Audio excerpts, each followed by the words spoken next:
Bien,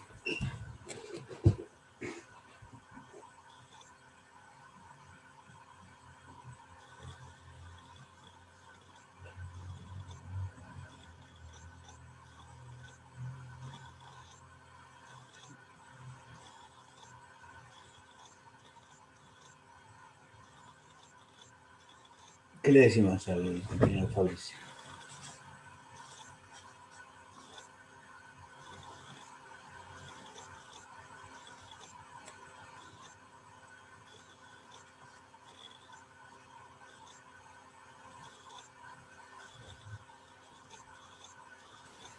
Eh, a ver, de manera más concreta, lo planteo cosa de que no, pues me voy re por las ramas en mi cabeza. Por ejemplo, eh, si a todos nosotros, ¿no? Que somos en sí una pequeña comunidad, que es la comunidad que está estudiando fonoaudiología. Y existe una ciencia detrás de la epistemología, o sea, la epistemología tiene sus bases, tiene su existencia, tiene su carácter de importancia para que nos estén enseñando epistemología en la cátedra, digo, en la carrera.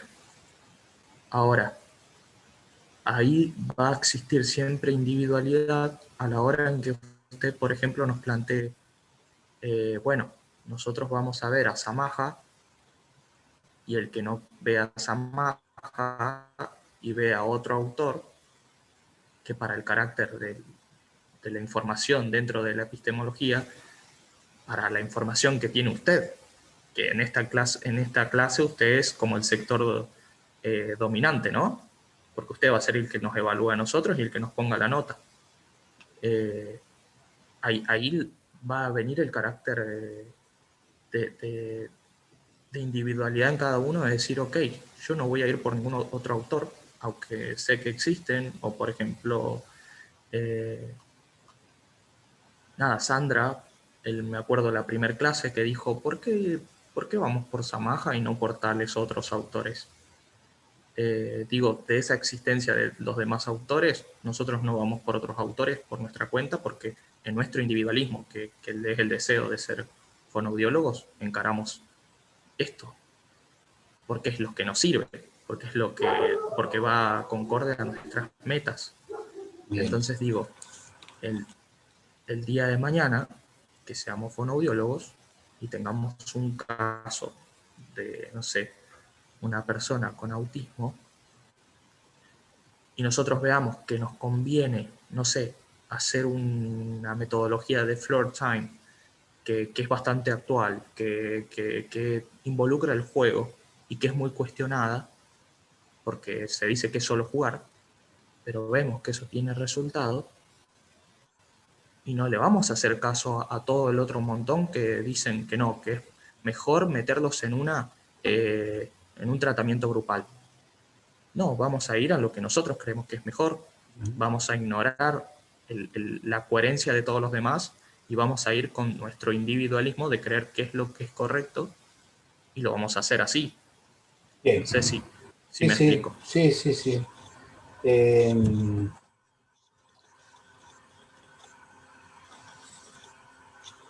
aquello que vos denominás individualismo, porque los ismos tienen algo de susceptible de ser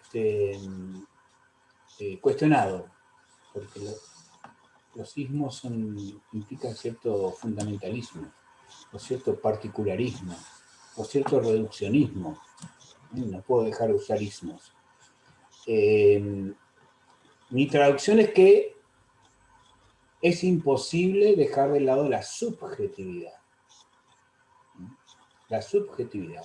De lo que se trata entonces, estamos probando, comprobando, estamos totalmente de acuerdo, es que no es posible una ciencia sin sujeto, que es como una posición ideológica insostenible, en realidad esconde la subjetividad de una ideología objetivista, neutralista, pretendidamente ideológica, histórica, que es reduccionista y que juega a favor de la reproducción, de la desigualdad, de la explotación, del sufrimiento, del malestar, del mundo para pocos que la pasen bien. etcétera, etcétera, etcétera. De manera tal que la subjetividad es irreductible. Pero entonces no es lo mismo subjetividad que subjetivismo. Indudablemente que si ustedes estuvieran cursando esta materia en la Facultad de Medicina o en la Facultad de Derecho, qué sé yo, eh, eh, la formación, la producción de subjetividad profesional, epistémica y académica tendría marcas muy distintas. Pero que no hay posibilidad de que no haya marca y para eso estamos en realidad, para eso trabajamos, trabajamos como empleados del Estado, en una universidad pública, para aportar, para dejar marca, aportar a la formación, para el ejercicio de una profesión. Entonces la subjetividad es irreductible. Ahora, no es nuestra tarea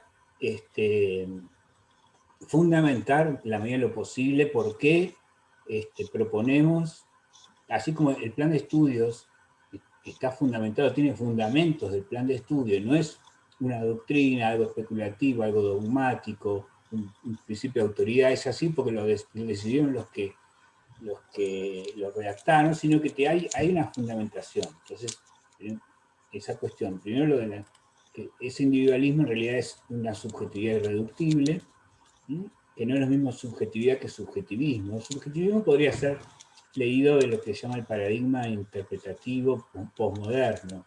En realidad no hay verdad, no hay objetividad, sino que son puras visiones subjetivas, lo único que hay son relatos, ejercicios de interpretación, que son todas interpretaciones o relatos versus relatos, y gana el relato que es encarnado por una persona que ocupa una relación de poder y que entonces no hay verdad en lo real, y entonces eso sería una cuestión subjetivista que entonces elimina la dimensión objetiva. Desde una perspectiva dialéctica, nosotros creemos en la necesidad de articular la dimensión objetiva con la dimensión subjetiva. La dimensión de lo presente, de la estructura presente, tanto como la historia de esa estructura, génesis y estructura. Por otro lado, en la primera parte de tu exposición vos hacías referencia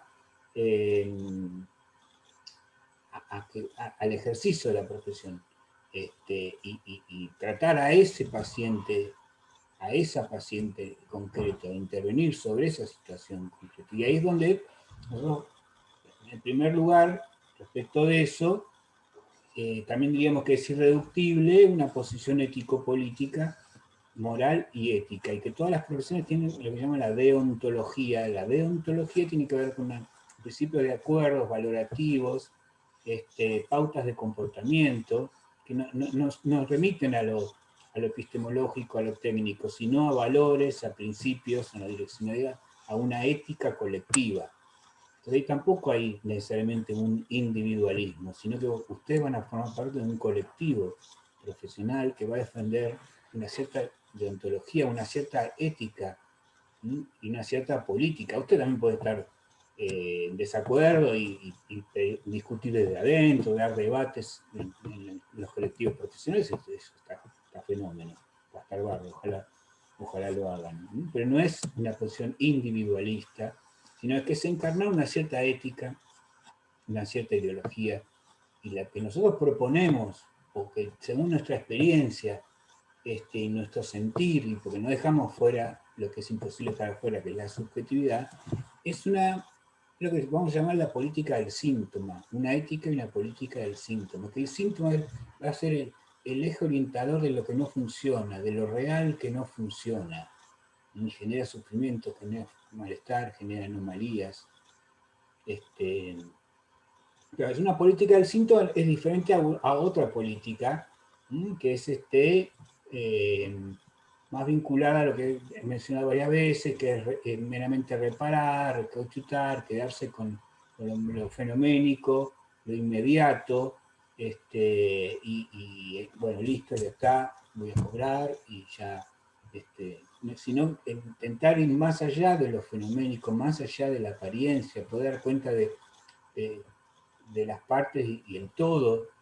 Por supuesto que ahí hay un sostén material, anatómico, neurofisiológico, foniátrico, auditivo, del lenguaje y de condiciones psíquicas, si trata de una estructura neurótica, perversa, o psicótica, pero sin desconocer, y es nuestra función aportar algunas herramientas para articular semejante complejidad, que la categoría de individuo le queda chico al ser humano. Hay que tratar de pensar en términos del sujeto, que no somos seres indivisos. Ese paciente tiene una relación, un conjunto de vínculos, ciertas condiciones de vida, hay una dimensión social, psicosocial, se prolonga nos prolongamos en las relaciones con los otros. Nuestro ser no termina en la individualidad anatómica, corpórea, orgánica, biológica. Por eso sí sería un reduccionismo biologista, organicista, pero no sostener un reduccionismo biologista organicista no significa de ninguna manera, es una burrada, desconocer la determinación propia de lo orgánico, de lo biológico, de lo neuroanatómico, de lo funcional, de las estructuras orgánicas y su estado de situación. Pero hace a lo ético, político, ideológico y la política del síntoma desbordar las miradas reduccionistas, sea de cualquier índole, también podría haber una mirada reduccionista de lo económico, todo es un problema jurídico, o todo es un problema político, o todo es un problema de educación, el gran problema de Argentina es la educación, son formas reduccionistas. Entonces, es nuestra función también pedagógica ofrecer herramientas para organizar la complejidad, y eso básicamente es un contenido de la próxima unidad. Poder pensar en la complejidad de una reproducción social y la interdependencia que la dimensión anatómica, orgánica, biológica con la dimensión psíquica, psicosocial, familiar, comunitaria, y con la cuestión de los derechos, pero también con la cuestión de las condiciones de vida, de la dimensión económica, de la producción, de la apropiación. Entonces, ¿cómo organizar semejante complejidad? Y para cerrar esta respuesta que tu muy interesante pregunta y comentario me ha suscitado, lo que vamos a proponer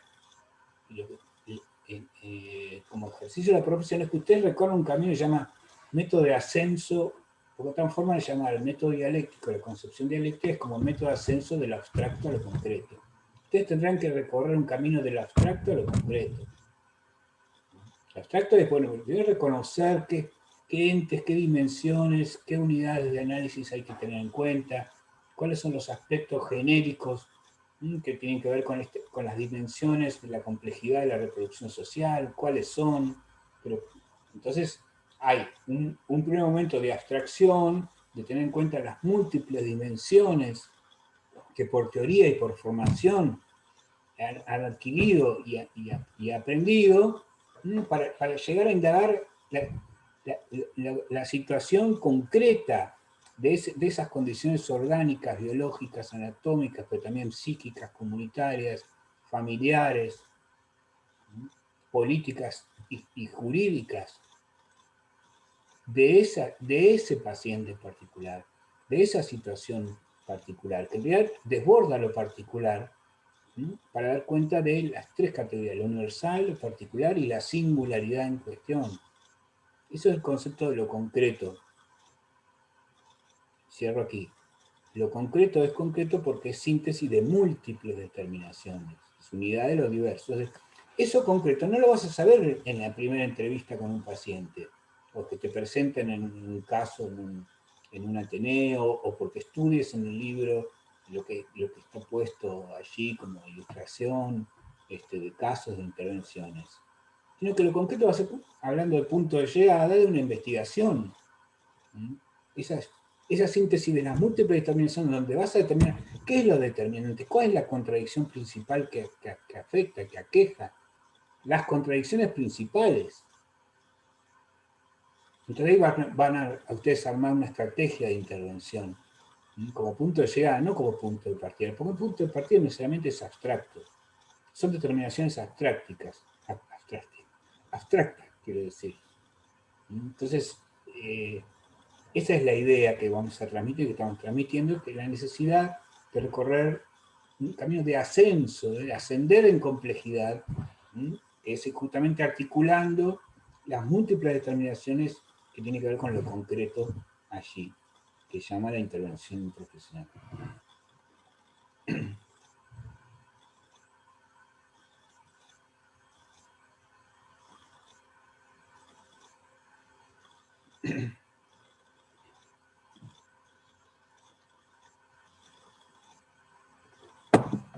Sí, Fabricio, ¿te sirve la respuesta? Sí, me quedó súper claro, súper claro.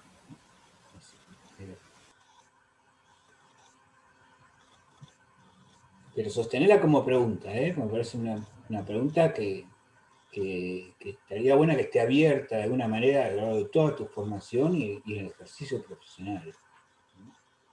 El modo de intervenir, el Sí, modo de ejercer igual la profesión. como profesional, yo como persona también creo que soy bastante cabeza dura, así que mientras más concreto puede ser todo, mejor. Entonces digo, ojalá el día de mañana cualquier tipo de inconveniente pueda ser solucionado con método A, método B o método C, y nada más. Yo por mí me encantaría que fuese todo Claro, así. o la articulación de métodos.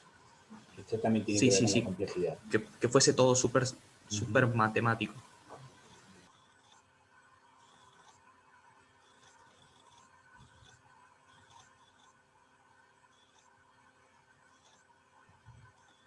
Sin embargo, cuando Fabri pregunta es como que indaga mucho sobre las cosas, es como que se pone a conectar y a ver y resolver y entonces, bueno, hablas como de que querés el método que sea así, pero tu cabeza es como que vuela a veces.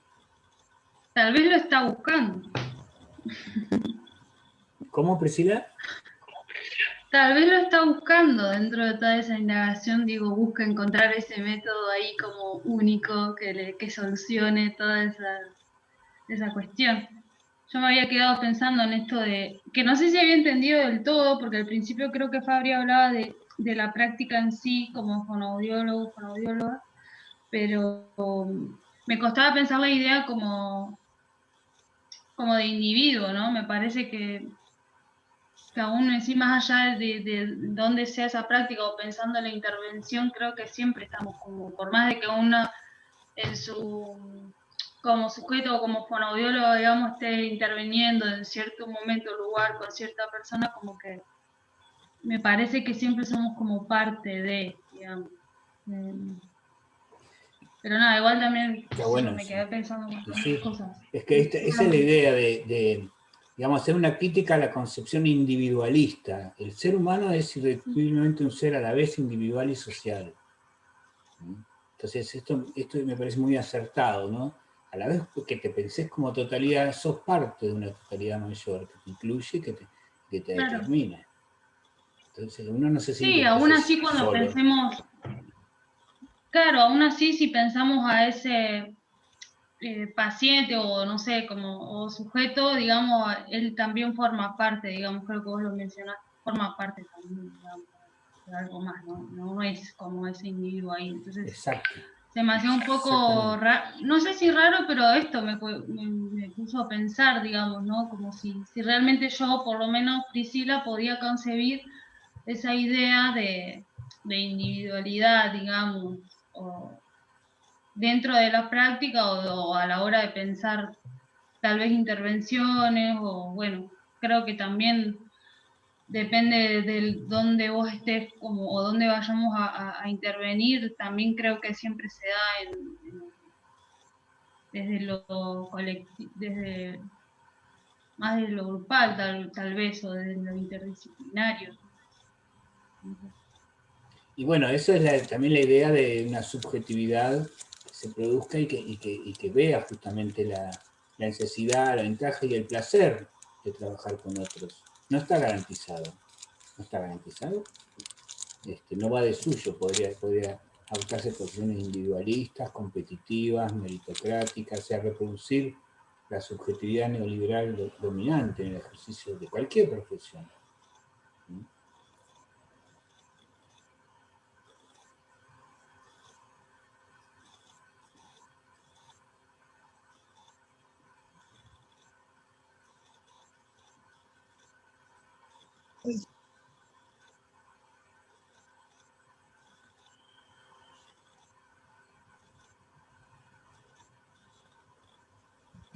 Disculpe, profesor. Escuchamos. ¿Podría definir entonces el positivismo? Porque no me quedó claro esa cuestión. ¿A qué define como positivismo? Porque no me quedó definido concretamente. Bien. Bueno, una cosa es lo positivo, que en sentido son los hechos, las ciencias positivas, son las ciencias de la modernidad, porque estudian los hechos, estudian la realidad.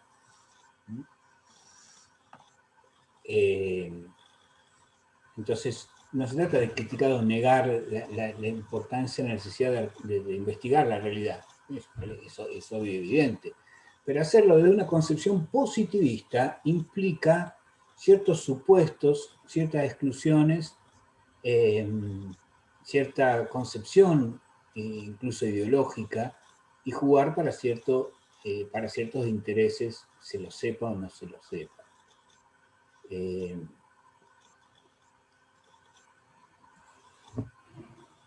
El positivismo clásico va a sostener que esto que decíamos, hemos planteado un cierto objetivismo y un cierto neutralismo. El ideal del positivismo es una ciencia sin sujeto. ¿Por qué? Porque está el supuesto que el sujeto pone, justamente esto que también estuvimos hablando, que si está el sujeto pone su subjetividad. Y si pone su subjetividad, entonces no es un conocimiento objetivo, no es un conocimiento serio, no es un conocimiento fiable. Por eso el ideal del positivismo es una ciencia del sujeto, y el ideal del positivismo es lo mensurable, lo medible, lo que es susceptible de ser matematizado, bajo el supuesto de que si es matematizado, esto se responde a la fría lógica de los números, entonces eso da garantía de cientificidad. Me hace acordar disculpen, bueno, no tengo por qué ocultarlo, pero hay concepciones de ciertos gobiernos que pusieron en manos de la economía a contadores, digamos, porque la economía fiable es la economía que está en manos de aquellos que ponen por sobre todas las cuestiones los fríos balances de números, econometristas, economicistas econométricos, digamos, desconoce la dimensión social de la economía y que digamos, plantea ideológicamente la necesidad de no caer en déficit, como si el Estado fuera lo mismo que una empresa, pensando en esos términos. Ahí hay un ideal de ciencia, en ese caso de ciencia económica, que es claramente positivista, en el sentido de y al mismo tiempo que disfraza su interés particular presentándolo como un interés universal, que sería un gobierno o un manejo de la economía no partidista, que trasciende la grieta y que considera que una economía saludable es aquella justamente en la que no se incurre en déficit. Entonces, tanto gastás, tiene que ser lo que recaudás. Entonces, bueno, esa es una concepción de la economía. Entonces, una concepción positivista, que lo estoy ilustrando con esta concepción de la economía y una concepción de gobierno también, sostiene entonces una ciencia sin sujeto, o sea, un objetivismo imposible, que lo meten de contrabando la subjetividad como interés particular, como ideología. Como decíamos antes, hay una imposibilidad fáctica de acceder a la objetividad sin poner en juego la subjetividad, como bien también lo demuestra la física cuántica. Una concepción positivista es la que va a asimilar entonces objetividad a lo cuantificable. Si no es cuantificable, si no es medible, y eso para la fonobiología ha sido muy costoso en términos de reduccionismo, todo aquello que no pueda ser caracterizado y objetivado con una medida, con una medición, carece de la cientificidad necesaria, carece de la seriedad necesaria. Entonces, se trata de los hechos. El positivismo entonces incluye al empirismo, porque son hechos, que son hechos en cuyo ideal debía quedar prescindiendo de las subjetividades y en cuyo ideal debiera ser expresable en números, en mediciones. Entonces, no importan las valoraciones, no importan las pautas. Entonces hay también una concepción sumamente pobre de lo que es la ideología, presuponiendo que es posible estar por fuera de la ideología. Nadie está por fuera de la ideología, o decir que uno está por fuera de la ideología es una posición ideológica. ¿Sí? ¿Se va entendiendo entonces qué es positivismo o neopositivismo? Sí, sí, sí. Muy claro, gracias. Un placer. Y de alguna manera, aunque los estudiosos de la filosofía de la ciencia y la epistemología consideran a Popper un racionalista crítico, racionalismo porque está la postura hipotético-deductiva, usar la razón para deducir, y la crítica que le dé la evidencia de si resulta corroborado o falsado en los hechos. ¿Dónde está el positivismo o el neopositivismo metido de contrabando no reconocido? En este imperio acrítico de los hechos, de que la verdad tiene que surgir de los hechos, y los hechos son fragmentos de realidad. Son parte de una realidad cuya comprensión última requiere articular con la perspectiva de la totalidad y articular diferentes dimensiones, diferentes cuestiones, y esa es la idea de complejidad. Entonces, si bien en las concepciones dominantes no se lo considera a Popper un positivista, yo creo que hay motivos para considerarlo un neopositivista, o por lo menos alinearlo dentro de ese amplio, aunque diverso, campo o paradigma de la ciencia, de la epistemología.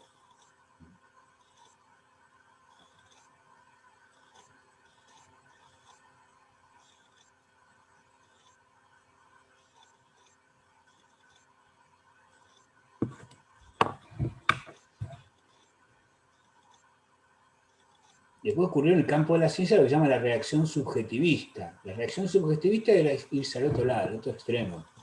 Aquí se referencia con un paradigma postmoderno, que es pura, lo único que hay es subjetividad, eso es todo subjetividad, todo es subjetivo, todo es relativo, todo es opinable.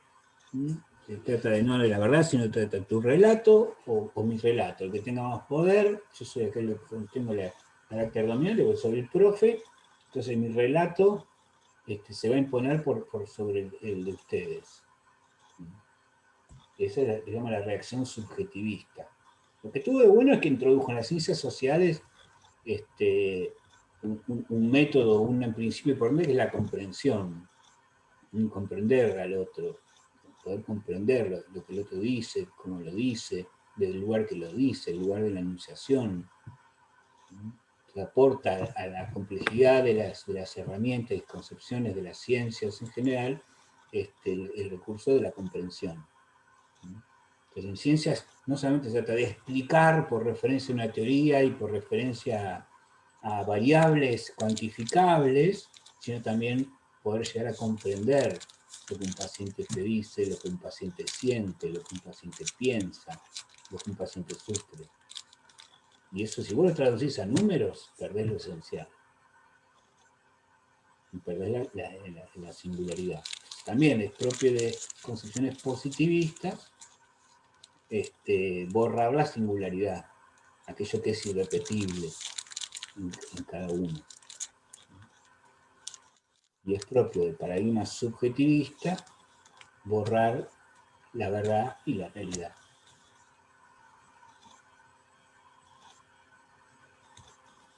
Es propio de un paradigma crítico dialéctico de la complejidad con historia, articular la complejidad, articular la dimensión objetiva con la dimensión subjetiva, lo individual con lo social, lo pensado con lo real. ¿Cómo? Bueno, es complejo, pero es posible. A grandes rasgos son esos los principales paradigmas vigentes. Paradigma neopositivista, paradigma postmoderno o interpretativista y un paradigma de la complejidad crítico dialéctico. Se puede decir.